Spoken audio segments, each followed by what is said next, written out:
Norman Vincent Peale. Come forth, sir. You have something special. You have greatness within you. Don't allow those negative thoughts to hold you back. You have something special. You can do more than you can ever begin to imagine. Shoot for the moon, because even if you miss, you'll land among the stars. You have something special. You have greatness within you, and I don't care if you don't agree with me. I don't care about the chitter-chatter in your mind. I know about that voice. It's all right. Not me. You don't know me. You don't know the mistakes I've made and the failures I've made. You don't know my circumstances. You don't know that about me to say that. Oh, yes, I do. I know you can't hide out from me. That's why you're in the room. Shake someone's hand on your right and left, look them in the eyes and say, goodbye. Goodbye. Shake someone's hand on your right and left.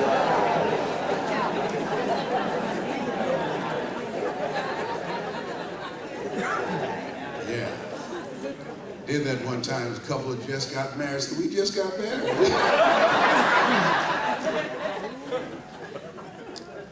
Repeat after me, please. In order to do something you've never done, you've got to become someone you've never been. Write that down. Goodbye. So you've got to be willing to say goodbye to who you have been. Who you've been up to this point. Who you've been up to this day. Won't cut it. There's a part of you that must die. Paul said, I must die daily. So Christ in me liveth. There's a part of you that you've got to kill off. You know that part. You know it.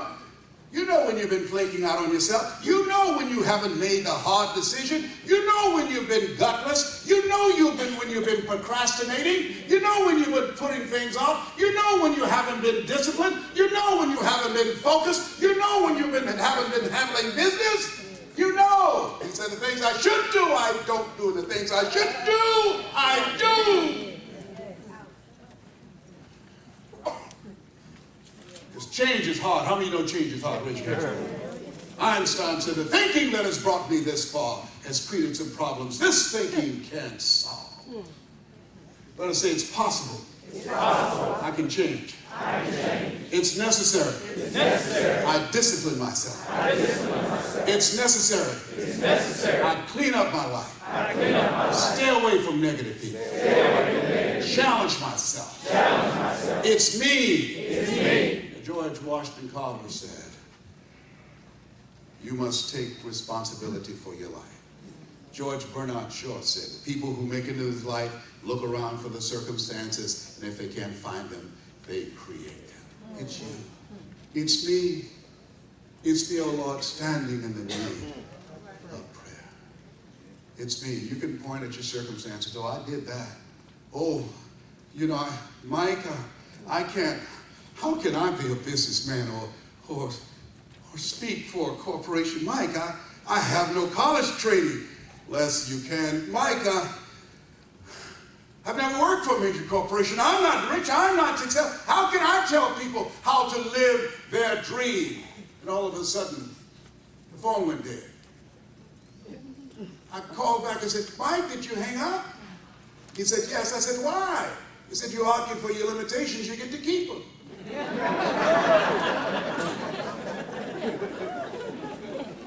I said, no, I was just trying to explain to you why I can't do this. He says, Les, you better hope I win this argument. I'm on your side. Whose side are you on? I said, talk to me, Mike, talk to me. Have you ever thought about something you want to do and you talk yourself out of it? Raise your hand. There's an African proverb that says, if there's no enemy within, the enemy outside can do us no harm. For 14 years, I didn't do what I'm doing now. For 14 years, I can't bring back those 14 years. There were people who I was supposed to speak to, they're gone. People that I was supposed to touch, and they're not here now.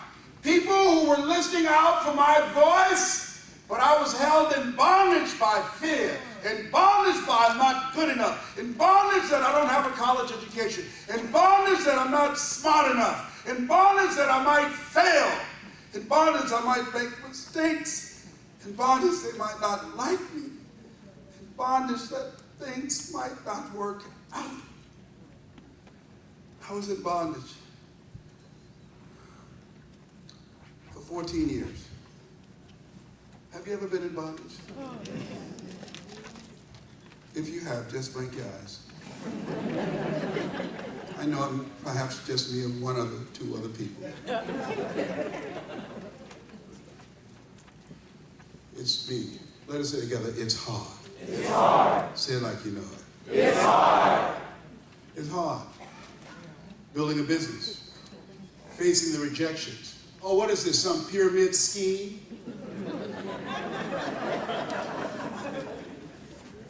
Get rich quick overnight scheme. How many of you heard that? Raise your hands, please. Yeah, that's the naysayers. It's a lonely path, ladies and gentlemen. Hasn't been easy for Matt or for Johnny. It's a lonely path. Won't be easy for you. Being an entrepreneur, it's hard. It's hard. Most people rather go to a job.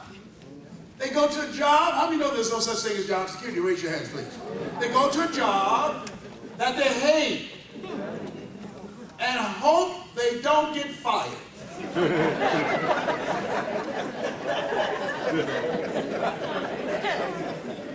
I did it. I worked in this job. I hated the job. They paid me just enough to keep me from quitting, and I worked just hard enough to keep from getting fired. How many of you know people like that? Raise your hand. Those of you that didn't raise your hand, you're the one.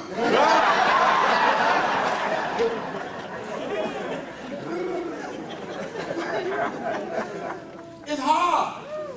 Facing rejection day in and day out. Some days you just say, I need a break. I can't do it. I just can't take another one.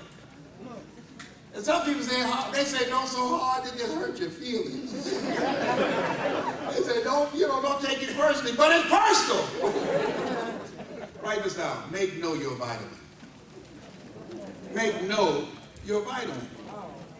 You tell me no, I get excited, I get moist.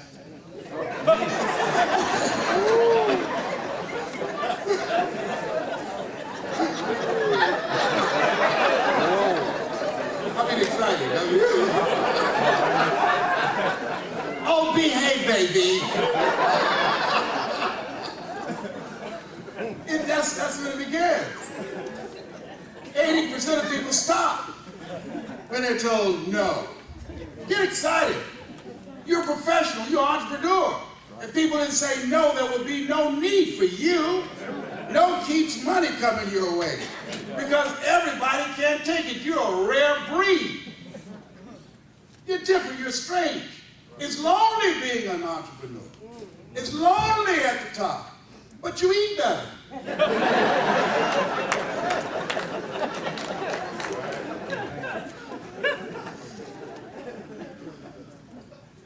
I earned more in this month than my 6 brothers and sisters who are still working will earn working for the rest of their lives. Wow.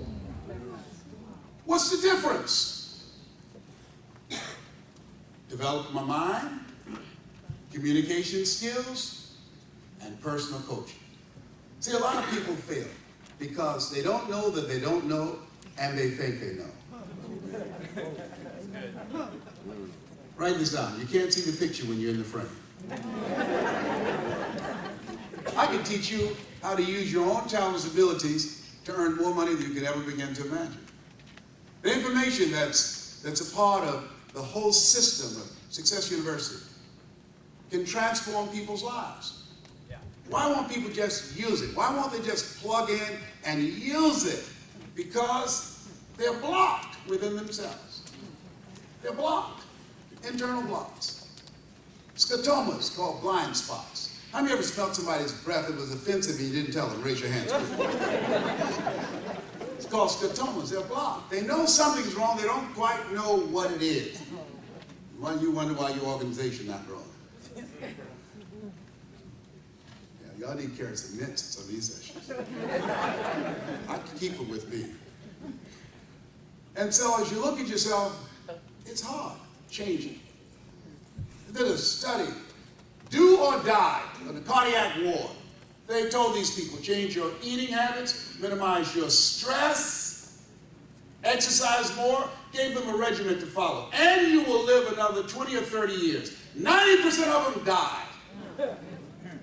That's why I said only 5% of you will get my products and use them and be open to my coaching. Only 5%. Only 5. That's the way it is. That's the way it falls out. Only 5% of the people that you recruit are going to be serious. There are people who look real promising, have all the qualities and personality and charisma, and will do absolutely nothing. How many of you have already commented that? Raise your hand, please. Why? They're part of that 9%. They're average. Most people are average. Well, can't we change them? No, it's a full-time job changing yourself. Let us say together, it's possible. It's possible. I can live my dream. I can live my dream. It's necessary. It's necessary. I've got to do it. I've got to do it. Let me tell you when I appreciated having money. You know when? My mother was diagnosed with breast cancer. We took her to Jackson Memorial Hospital in Miami. As we rolled her in a wheelchair, the receptionist said, may I help you? Are you in pain? Are you uncomfortable? Can I get you a glass of water? The lady said, without looking up, got an application that said, what kind of insurance do you have? That's when I really appreciated having money. I leaned forward and said, she has Les Brown Unlimited. I have an MBA. It stands for Mega Bank Account.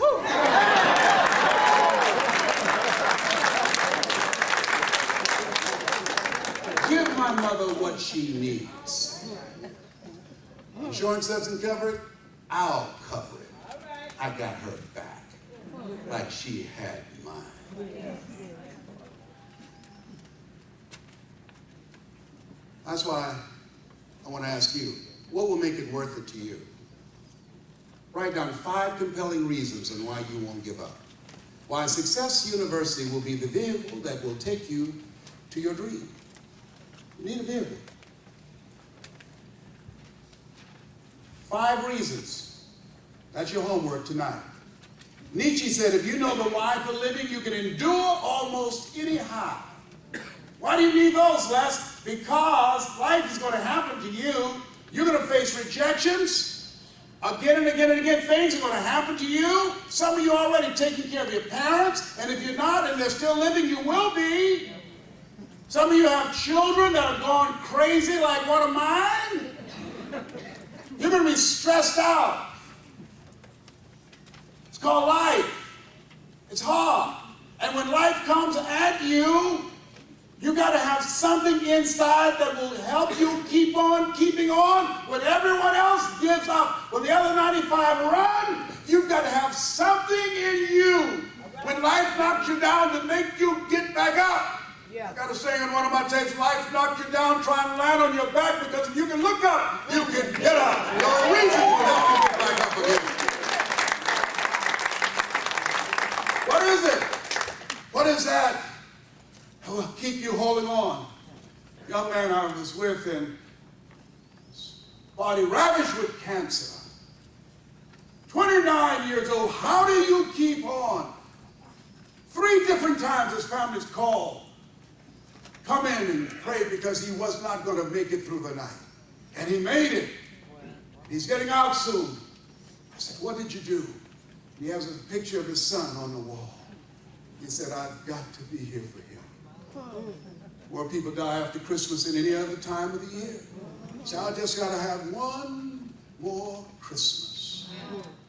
What are the reasons? The ones who stay, the ones who will stick it out, the ones that will grow the organization after a long period of time of nothing happening. How do they stay around? What was it about them? Oh, it was nothing about brilliance. It was nothing about the fact that they had such skills. Oh, no, quiet, unknown people you would never believe could build anything. And they do it. Why? Because they had some strong, powerful reason that kept them going, kept them pushing. I used to sell television sets door to door. Old men that I worked with, I was young, they called me old man. I sold more than all of them. when Sam Axelrod went by to pick them up, he would have to blow his horn and wait till they would come and get dressed. But when he came in Overtown, Northwest 10th Street and 4th Avenue to pick me up, I was standing out front waiting on Sam. When in the evening he would say, hey, come on guys, dead territory, there are no cells here. And then come to the car and he would do a head count. Hey, wait a minute. Where's Leslie? He's still out there, Sam, knocking on doors. Leslie! Yes, sir. Come on, we're turning it in. It's dark, it's late. Nobody's buying over here. I can't go, Sam. Why? I've got to sell something tonight. I made a commitment, Sam. I've got to do it. My mother's sick and I've got to do it, Sam. Somebody's going to buy it. Leslie, listen. You know, tomorrow will be another day. I got to do it, Sam. Leslie, the buses will stop running at 11 o'clock. It's 10, Sam, I know. It's a long walk, Leslie, from Liberty City to Overtown. I got it, Sam. The guy said, come on, Sam. He's not going to stop until he sells a television set. See, selling a set only meant some extra money to party for them. Or maybe to get a new outfit or get something that they wanted that would bring them pleasure. But selling something for me was being able to provide food for my brothers and sisters and my mama. And to being able to go to Dr. Johnson and say, Dr. Johnson, I got enough money for my mama to get some more medication. Is this enough, sir? Is this enough for my mama? How did you get that, Leslie? I sell, sir. I sell newspapers, I sell television sets, sir. Sometimes I sell copper and aluminum.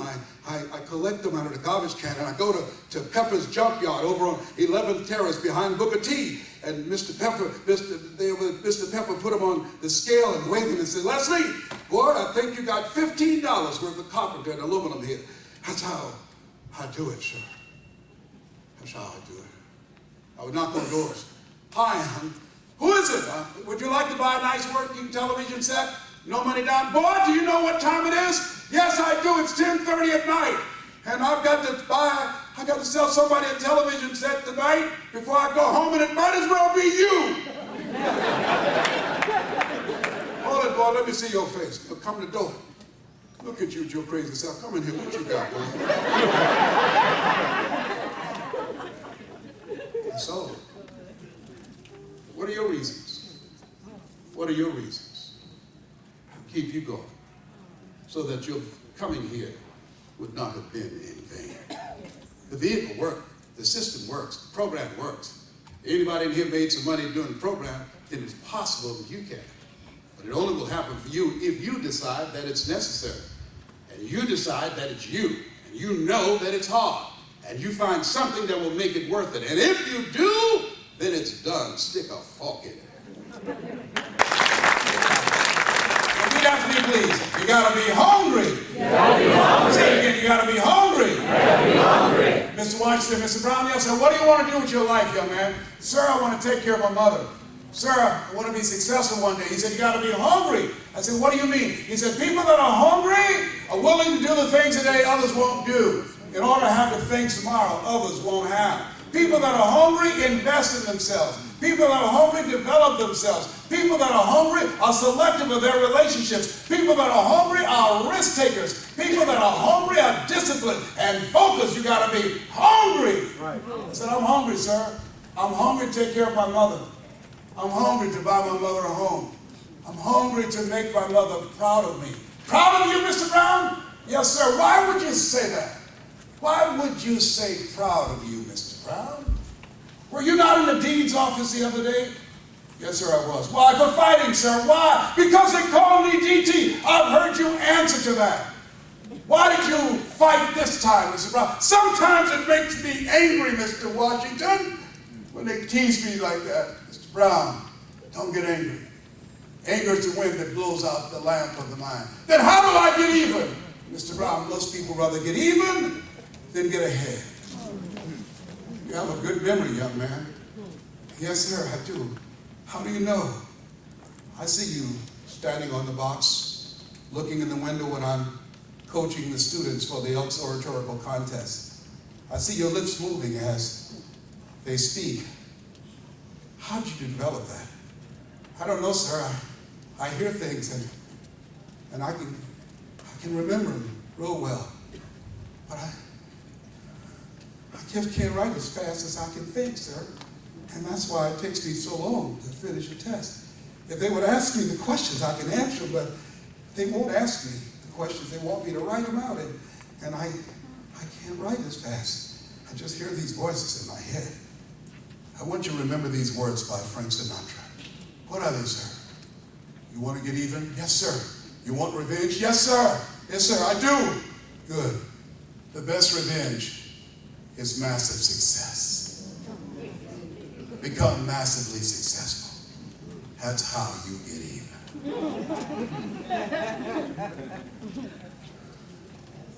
Become massively successful. Don't try and convince them of anything. Keep that energy in. Become hungry for success. Become massively successful. Ooh, it's going to be hard. Life will challenge you, but if you stay the course, eventually you will have a breakthrough. Wrestle with it till you get your blessing out of it. Don't give up. Had I given up, had I stopped, I would have never produced the specials for PBS that touched millions of lives. Had I stopped, had I listened to my critics that said I couldn't be done, had I listened to myself, I would have never had a nationally syndicated talk show that they paid me $5 million for. Had I stopped, I would have never done this work. I would have never met Johnny. Had I stopped, the lives that I've saved, the prisons that I've spoken to, the young people that come up and say, Mr. Brown, because of you, I didn't give up, sir. I didn't give up. Had I stopped. There's some people that are waiting to hear your voice. You were chosen for them. They won't get it from me. They will only get it from you. You were chosen for something. There's some people who now making the choice between prescription drugs and rent, a car note, or a mortgage note. And you have an opportunity for them. And if you don't present it, if you decide, oh, that one wouldn't be interested, and that would be the one that's your assignment, but you didn't have the courage to say, excuse me.